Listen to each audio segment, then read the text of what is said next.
Hello friends, welcome to target UPSC. Myself doctor Sudarshan Doda. बहुत सारे students, parents, even in social gatherings एक ही question सबके जुबानों पर होता है कि जब भी मैं वहाँ जाता हूँ एंड आई टेल देम कि I have qualified UPSC and I have resign the job, तो everyone is shocked and they always ask me कि क्या रीज़न था कि why did you lose this job.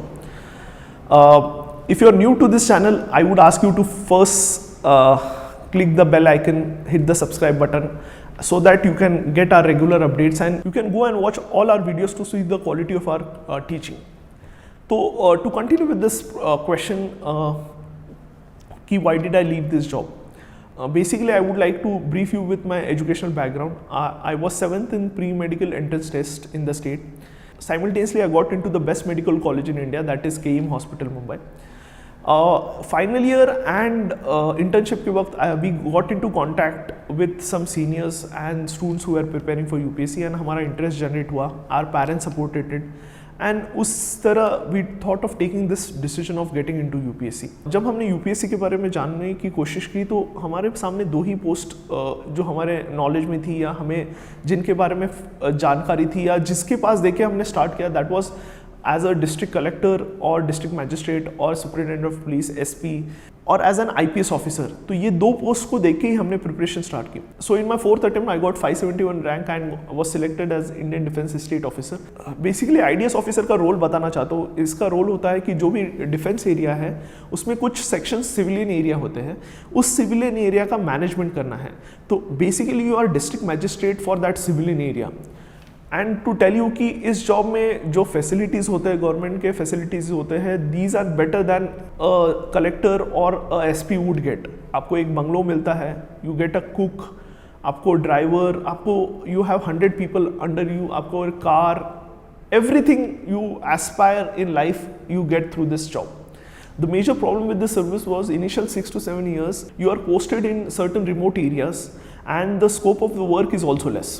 During my training, I realized कि यार मेरा potential was towards IAS and IPS and simultaneously, if not this, I was very happy continuing my medical preparation and I had an inclination towards teaching also. तो ये मैंने decide कर लिया था कि अगर IAS IPS नहीं तो फिर I would continue as a doctor and also as a teacher. तो ये मैंने decide कर लिया through my training and I realized कि यार ये job, though it is good job but it does not cater to my aptitude and मेरे interest से जुड़ा हुआ नहीं है एंड जो एम के साथ मैं आया था उसको ये केटर नहीं कर रहा है इतने ब्रॉडर लेवल पर.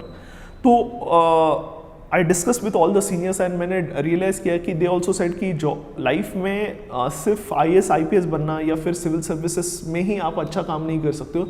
Even outside that also you can achieve a lot and through discussion with parents and seniors I came to a conclusion कि I have to quit this job and pursue either civil services once again or continue with my passion of being a doctor or being a teacher.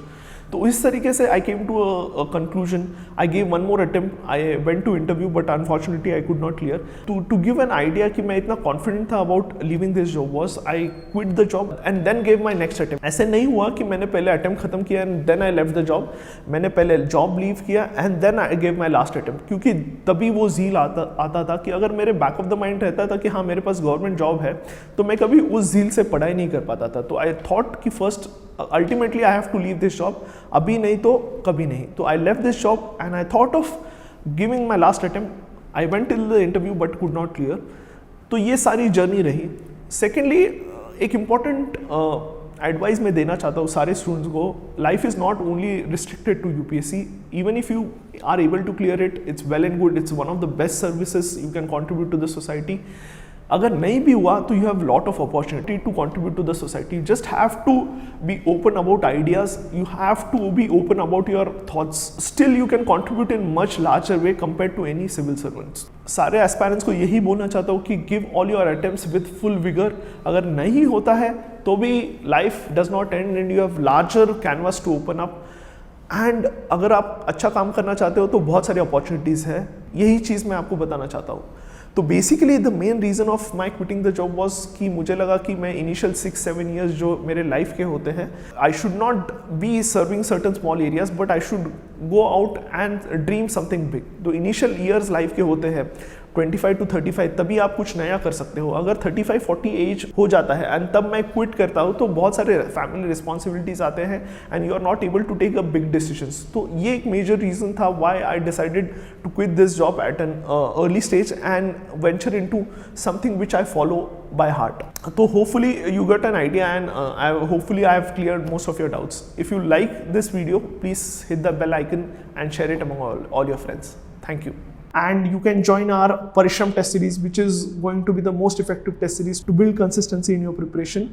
For more description, you can go and visit our website targetupsc.in. Thank you.